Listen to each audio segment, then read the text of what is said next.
நம்மளை விட்டு போனது 7 நாளில் திரும்பி வரும்னு சொல்லி சில இடங்களில் it is last. Medical issues அப்படின்னா மெடிக்கல் இஷ்யூஸ்னால் இன்னொரு டாக்டர்கிட்ட ஒப்பீனியன் வாங்கணும், இல்லை இன்னொரு சிஸ்டம் ஃபாலோ பண்ணலாம். ஐச்சிங் பேஷண்ட் வர்றதுக்கு முன்னாடி ஐச்சிங் கிட்ட கேட்பார், what is the health condition of mister X. இதே பிரச்சனை தான் நம்ம ஊரில் ஒருத்தர் வரத்துக்கு முன்னாடி அவங்க எந்த மாதிரி கேள்வியோடு வரப்போகிறாங்க இங்கே. சில நேரங்களில் இது இப்படி எடுத்துக்கலாம். அதாவது காணாத படிக்கிறது.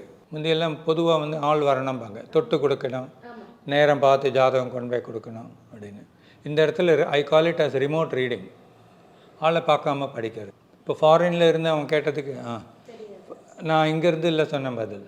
அப்படின்னா இது என்ன இது 5 எலிமெண்ட்ஸ் பஞ்சபூத தியரி வருது. அது நம்ம ஊர்லேயும் உண்டு. நிலம், நீர், நெருப்பு, காற்று, ஆகாயம். அங்கேயும் இதே உண்டு. ஃபயர், வாட்டர், எர்த், மெட்டல், விண்டு அப்படியெல்லாம் சொல்லியிருக்கோம்.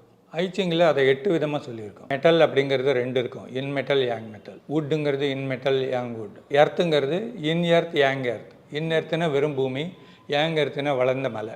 பூமி வளர்ந்தால் தான் மலை.